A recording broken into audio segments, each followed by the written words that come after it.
Au plus profond de la mystérieuse et ancienne terre du Japon se cache une vérité sombre et inquiétante, dissimulée sous les villes animées et ses paysages pittoresques.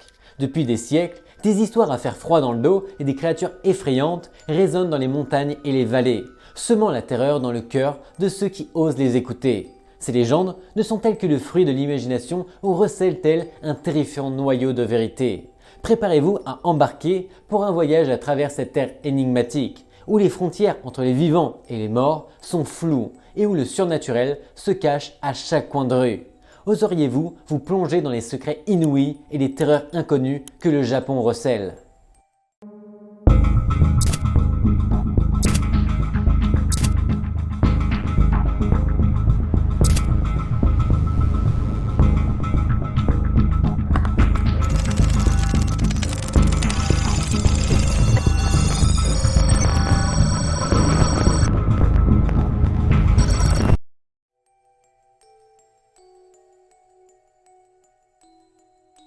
Au fin fond de la campagne japonaise se cache une créature de légende terrifiante, la dame de 8 pieds de haut, connue sous le nom de Hachi-Shaku-sama. Son nom même sème la terreur dans le cœur de ceux qui connaissent son existence, car il ne s'agit pas d'une femme ordinaire, mais d'un être malveillant qui a une faim insatiable d'enfant. Certains disent qu'elle est une entité sans visage, dont les traits changent en fonction des personnes qu'elle rencontre. D'autres affirment qu'elle peut prendre l'apparence d'une belle femme, attirant ses victimes avec un faux sentiment de sécurité. Mais une chose est sûre, son apparence n'est que le début des horreurs qu'elle apporte. Le nom Hachi-Shaku-sama a une signification obscure. Hachi représente le chiffre 8, souvent associé au malheur et à la mort.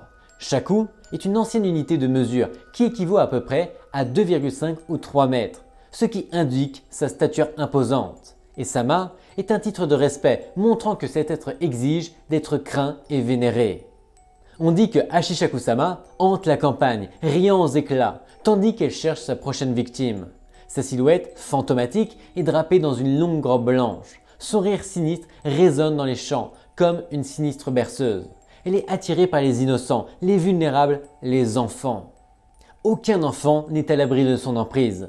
Elle rôde et traque, attendant le moment idéal pour frapper. Et lorsqu'elle voit un enfant qu'elle désire plus particulièrement, elle ne recule devant rien pour l'enlever. Certains disent que ces enlèvements échouent. Les enfants parviennent à échapper à ses griffes. Mais ces enfants sont marqués à jamais. Une cible vers laquelle Hachi-Shaku-sama revient sans cesse. Pour sauver leur enfant, les parents doivent fuir, quitter leur maison et tout ce qu'ils connaissent. Car Hachi-Shaku-sama ne se reposera pas tant qu'elle n'aura pas fait sa victime. Prenez donc garde, car si vous entendez le son lointain de sachez qu'elle est proche et que votre enfant est peut-être en grand danger.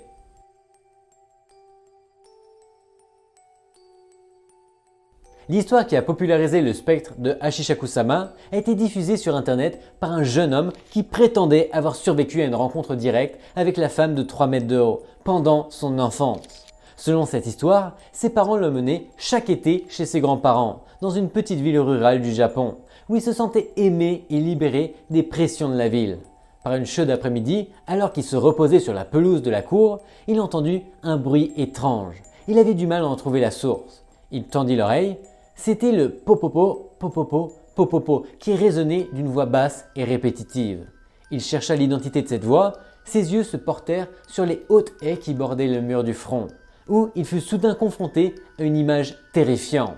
Un chapeau de femme se balançait à une hauteur inhabituelle.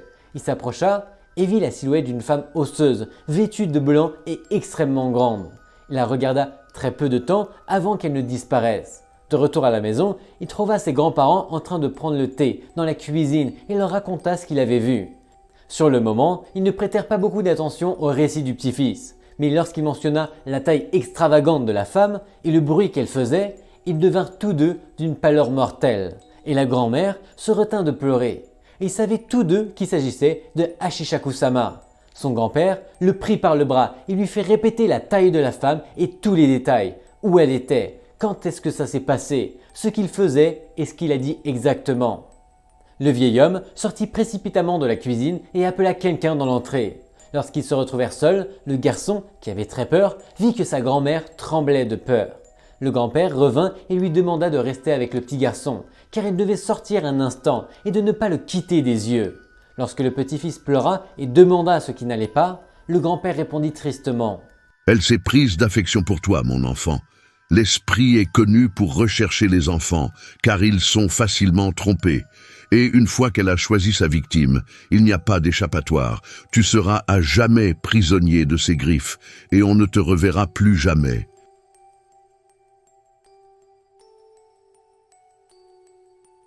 Le seul survivant connu de Hashishaku-sama a réussi à échapper au spectre grâce à l'action rapide de ses grands-parents. Il partit à la recherche d'une sorcière capable de s'occuper du démon. Celle-ci emmena le petit garçon dans sa chambre, plaça 4 bols de sel dans chaque coin et une image de Bouddha devant laquelle il devait s'agenouiller et prier chaque fois qu'il avait peur. La sorcière lui donna également un morceau de parchemin qu'il devait garder en main, quoi qu'il arrive. Puis ils l'enfermèrent et lui dirent de ne pas sortir avant 7 heures le lendemain matin.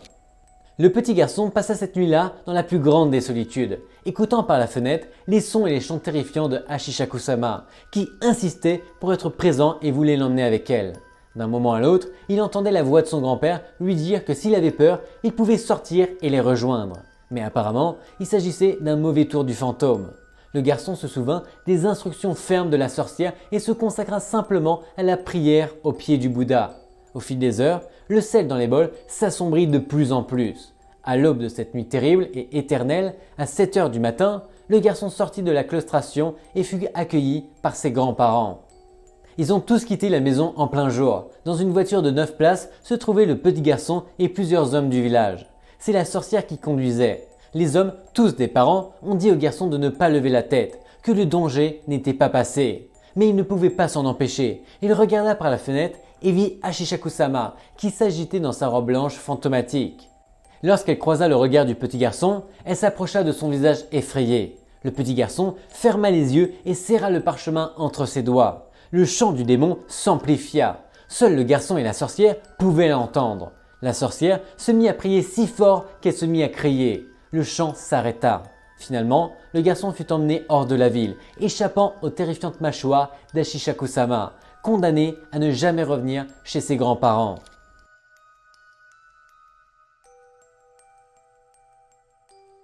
Le régime de Hashishaku-sama raconte que le fantôme était enfermé dans 4 petites statues de Jizo. Il s'agit de représentations du Bodhisattva Jizo Bosatsu, protecteur des voyageurs, des enfants et de la maternité. Ces figures symbolisent la protection des âmes, des enfants qui n'ont pas pu naître ou qui sont morts trop jeunes. En emprisonnant le fantôme dans ces statues, Hashishaku-sama éloignait les âmes de ses petits. Mais l'une des statues s'est brisée, libérant l'esprit. Comme nous l'avons déjà mentionné, selon la personne à qui elle apparaît, la femme peut montrer un beau visage ou un visage vide, sans aucun trait.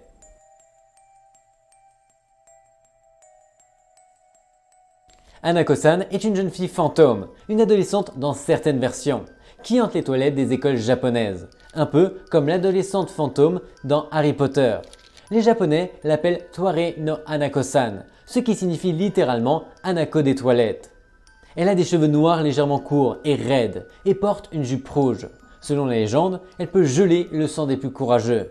Elle habite la 3e cabine au 3e étage. Dans d'autres versions de la légende, elle habite la 4e cabine, car au Japon, le 4e est considéré comme un chiffre maudit, en raison de sa ressemblance phonétique avec le mot shi, ce qui signifie mort.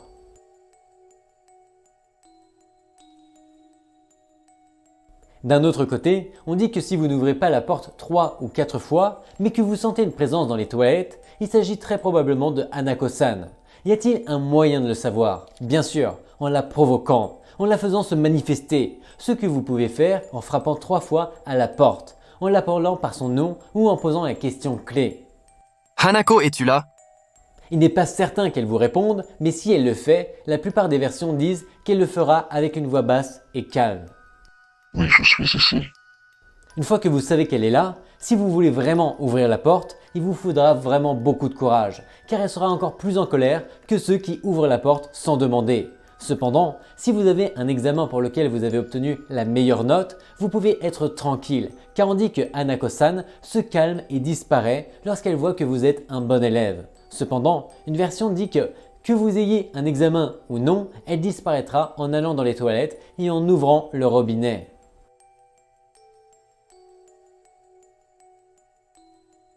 Dans la préfecture de Yamagata, on dit que Hanako-san ne répond pas toujours d'une voix calme. Elle peut répondre d'une voix rauque, comme si elle était possédée par le diable. Et alors, même si vous ne mourrez pas, elle peut vous attaquer ou prendre une apparence si monstrueuse que vous aurez besoin de plusieurs visites chez un psychologue. Ou bien, selon une autre croyance de Yamagata, il vaut mieux ne jamais ouvrir la porte, car Hanako n'est pas une fille, mais un démon qui utilise une voix de fille pour faire tomber les spectateurs et les figer, lorsqu'il voit qu'elle est en fait une créature de 3 mètres de haut, avec 3 têtes de lézard dégoûtantes et visqueuses. Dans une école de la ville de Kurosawajiri, on dit que si l'on entre dans le 4e box et que l'on dit 3 fois 1番目かけさん、2番目かけさん、3番目かけさん。 ce qui veut dire premier Hanako, deuxième Hanako, troisième Hanako, une main blanche avec sa lumière d'outre-tombe apparaîtra au-dessus de la porte des toilettes. Dans une école de la ville de Yokohama, les élèves croient que si vous allez dans la 4e cabine des toilettes des garçons et que vous tirez la chasse 3 fois ou plus en insultant Hanako-san, une main ensanglantée sortira du trou des toilettes et essaiera de vous attraper. Si cela se produit vraiment, attendez que les toilettes soient bouchées, alors sa main attrapera vraiment quelque chose.